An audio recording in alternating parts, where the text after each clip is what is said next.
warahmatullahi wabarakatuh. Hadirin yang saya hormati, pertama-tama marilah kita panjatkan puji syukur kehadirat Allah Subhanahu wa taala yang telah memberikan nikmat serta taufik hidayahnya sehingga kita dapat berkumpul dalam keadaan sehat walafiat. Shalawat serta salam kita haturkan kepada Nabi Muhammad SAW, sosok teladan yang telah membimbing kita menuju jalan yang penuh cahaya ilmu dan kebaikan. Semoga kita dapat terus meneladani akhlak beliau dalam kehidupan sehari-hari. Hadirin yang saya hormati, pada kesempatan ini, mari kita bersama-sama melihat kembali peran sistem pendidikan dalam kehidupan kita. Pendidikan bukanlah sekedar alat untuk meraih prestasi akademis atau gelar yang diidamkan. Pendidikan merupakan fondasi utama dalam membentuk generasi yang tidak hanya cerdas secara intelektual, tetapi juga memiliki karakter yang kokoh, moral yang luhur, dan kepedulian terhadap sesama. Namun, di tengah derasnya arus globalisasi dan persaingan yang semakin ketat, kita perlu bertanya dengan jujur, apakah pendidikan kita masih memegang teguh prinsip pembentukan karakter, ataukah fokus pendidikan kita justru bergeser, meninggalkan nilai-nilai moral yang seharusnya menjadi dasar dari semua proses belajar? Pertanyaan ini tidak hanya menjadi bahan refleksi, tetapi juga panggilan bagi kita semua untuk mengevaluasi dan memperbaiki arah pendidikan yang kita jalani. Sebab masa depan bangsa tidak hanya ditentukan oleh kecerdasan intelektual generasi mudanya, tetapi juga oleh kekuatan karakter yang mereka miliki. Mari kita renungkan bersama sejauh mana pendidikan kita telah berkontribusi dalam membangun generasi yang berintegritas. Dengan mengawali pembahasan ini, semoga kita bisa menggali lebih dalam tentang apa yang sesungguhnya dibutuhkan oleh sistem pendidikan kita saat ini. Hadirin yang berbahagia, pendidikan karakter seringkali hanya dianggap sebagai komponen tambahan dalam kurikulum, bukan bagian inti. Padahal, jika kita melihat kembali sejarah bangsa ini, pendidikan karakter pernah menjadi pusat perjuangan melawan penjajahan. Para pahlawan kita tidak hanya berjuang dengan kecerdasan, tetapi juga dengan moral yang kokoh, keberanian, dan cinta tanah air yang tulus. Saat ini, pendidikan karakter seakan tergeser oleh sistem yang lebih menitikberatkan pada hasil akademis. Banyak siswa hanya diajarkan untuk menghafal demi mengejar nilai tinggi di ujian nasional. Akibatnya, pembentukan kepribadian dan moral mereka terabaikan. Kita sering mendengar cerita tentang siswa yang nilai akademisnya tinggi tetapi rendah dalam sikap hormat, tanggung jawab, atau empati. Fenomena ini tidak hanya terjadi di kalangan pelajar, tetapi juga terlihat pada tingkat yang lebih luas, seperti pejabat publik atau profesional yang terlibat dalam korupsi, penipuan, atau pelanggaran hukum lainnya. Satu faktor yang turut memengaruhi hal ini adalah budaya kompetisi yang semakin ketat. Dalam masyarakat kita, prestasi seringkali diukur hanya dari nilai akademis atau penghargaan formal. Kompetisi yang terlalu sengit menciptakan tekanan besar pada siswa, sehingga mereka lebih fokus pada cara menang, bukan pada bagaimana bertumbuh menjadi individu yang bermartabat. Sebagai contoh, banyak siswa yang rela melakukan kecurangan dalam ujian demi mendapatkan nilai memuaskan. Hal ini menunjukkan bahwa pendidikan kita belum berhasil menanamkan nilai-nilai kejujuran dan tanggung jawab. Selain itu, kurikulum yang terlalu padat dan sistem pendidikan yang kaku membuat siswa kehilangan kesempatan untuk belajar secara kontekstual. Pendidikan karakter membutuhkan ruang untuk refleksi, interaksi sosial, dan pengalaman langsung, hal-hal yang seringkali hilang dalam sistem pendidikan yang hanya berorientasi pada nilai akademis. Hadirin yang berbahagia, di era digital, teknologi dan media sosial memiliki dampak besar terhadap pembentukan karakter siswa. Di satu sisi, teknologi membuka peluang besar untuk belajar dan berkembang. Namun, di sisi lain, teknologi juga membawa dampak negatif seperti meningkatnya individualisme, kurangnya komunikasi langsung, dan paparan konten yang tidak sesuai. Misalnya, sering menjadi tempat di mana siswa terpapar budaya konsumtif, cyberbullying, dan kompetisi tidak sehat. Akibatnya, banyak siswa kehilangan empati dan cenderung mengejar pengakuan semu melalui jumlah like atau komentar di dunia maya. Guru adalah kunci dalam pembentukan karakter siswa. Sayangnya, banyak guru dibebani tugas administratif yang mengurangi waktu mereka untuk mendampingi siswa secara personal. Selain itu, tidak semua guru mendapatkan pelatihan memadai untuk mengintegrasikan pendidikan karakter dalam pembelajaran. Seorang guru seharusnya tidak hanya menyampaikan materi pelajaran, tetapi juga menjadi teladan moral. Guru yang disiplin, penuh empati, dan bertanggung jawab akan meninggalkan kesan mendalam pada siswa, bekal yang akan mereka bawa hingga dewasa.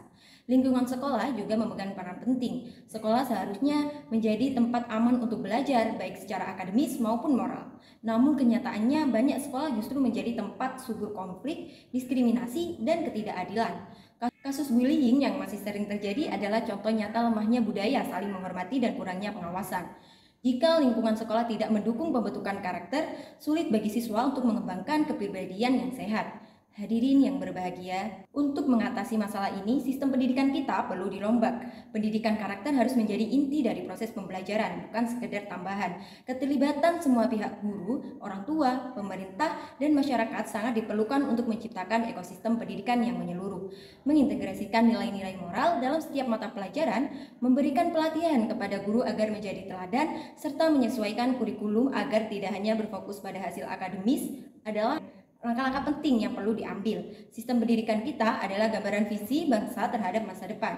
Jika kita ingin menciptakan generasi yang cerdas sekaligus berkarakter, perubahan harus dimulai dari sekarang. Mari bersama-sama mengembalikan pendidikan ke fungsi sejatinya, membentuk individu yang bermartabat, berintegritas, dan siap menghadapi tantangan masa depan. Hadirin yang saya hormati, mari kita renungkan kembali pertanyaan yang tadi. Apakah sistem pendidikan kita saat ini benar-benar membentuk karakter atau justru mengabaikannya? Pertanyaan ini bukan hanya sekedar refleksi, tetapi juga panggilan untuk bertindak.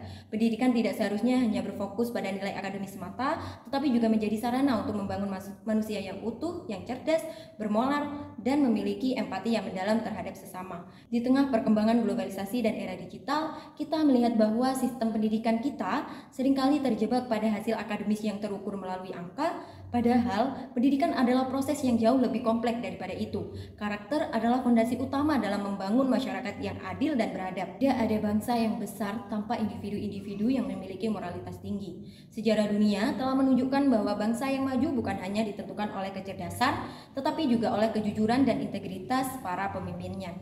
Pendidikan karakter adalah tanggung jawab bersama yang melibatkan banyak pihak, seperti mahasiswa, guru, orang tua, masyarakat, bahkan pemerintah. Sebagai mahasiswa, kita memiliki peran penting dalam menunjukkan bahwa generasi muda mampu menjadi teladan. Kita bisa memulai dari hal-hal kecil seperti menepati janji, bersikap jujur, dan peduli terhadap sekitar. Bagi guru, peran mereka lebih dari sekedar mengajar di dalam kelas. Guru adalah sosok yang diikuti dan diteladani siswa. Oleh karena itu, seorang guru harus mampu menunjukkan nilai-nilai disiplin, tanggung jawab, dan rasa hormat dalam kehidupan sehari-hari. Pendidikan karakter seharusnya bukan hanya teori dalam buku pelajaran, tetapi menjadi praktik nyata dalam keseharian, baik di dalam maupun di luar kelas. Di sisi lain, orang tua adalah pendidik pertama bagi anak-anaknya. Rumah adalah tempat awal di mana nilai-nilai moral dan karakter diperkenalkan. Orang tua yang menciptakan lingkungan yang penuh kasih sayang, kejujuran, dan penghormatan akan memberikan dasar yang kuat bagi anak-anak mereka untuk tumbuh menjadi individu yang berkarakter. Tidak kalah pentingnya, pemerintah dan pengambil kebijakan memiliki tanggung jawab untuk memastikan bahwa pendidikan karakter tidak hanya menjadi pelengkap, tetapi bagian inti dari kurikulum pendidikan. Nilai-nilai seperti kerjasama, empati, kejujuran, dan tanggung jawab harus ditanamkan dalam setiap jenjang pendidikan, mulai dari pendidikan dasar hingga perguruan tinggi. Hadirin yang berbahagia, masa depan bangsa kita tidak hanya ditentukan oleh kecanggihan teknologi, tetapi juga oleh kekuatan karakter generasi mudanya.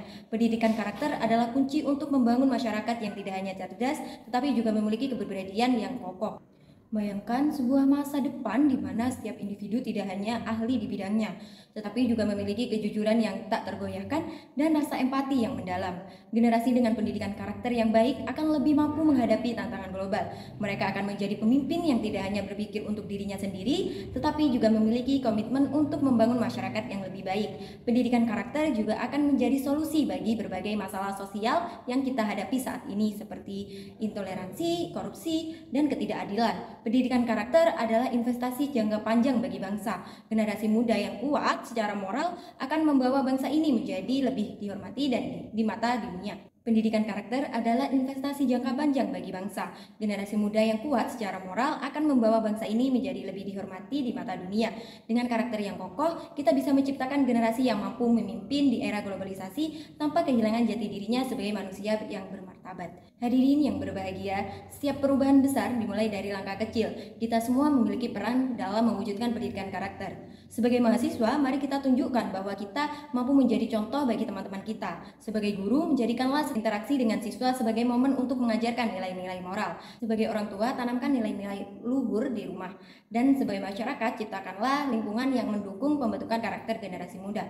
Pemerintah juga perlu berkomitmen untuk memperkuat pendidikan karakter dengan kebijakan yang konkret. Misalnya, dengan memasukkan program-program pembentukan karakter dalam setiap jenjang pendidikan dan memastikan implementasinya berjalan dengan baik. Pendidikan karakter bukan sekedar teori, tetapi harus diwujudkan dalam tindakan nyata di setiap aspek kehidupan sekolah. Kita bayangkan sebuah masa depan di mana setiap orang hidup dengan integritas, peduli terhadap sesama, dan memiliki jiwa kepemimpinan yang kuat. kuat. Masa depan seperti ini hanya dapat terwujud jika kita memprioritaskan pendidikan karakter. Generasi muda yang memiliki karakter kuat akan membawa bangsa ini menuju kemajuan yang sesungguhnya, bukan hanya dari segi teknologi atau ekonomi, tetapi juga dari segi moral dan kemanusiaan. Hadirin yang saya hormati, demikian yang dapat saya sampaikan. Semoga apa yang telah kita bahas hari ini menjadi inspirasi bagi kita semua untuk terus bergerak maju, memperbaiki diri, dan berkontribusi dalam membangun bangsa yang lebih baik. Saya mohon maaf jika ada hal yang kurang berkenan dalam penyampaian saya. Terima kasih atas perhatian dan waktunya. Mari kita bersama-sama menciptakan pendidikan yang tidak hanya menghasilkan individu yang cerdas, tetapi juga berkarakter mulia. Wassalamualaikum warahmatullahi wabarakatuh.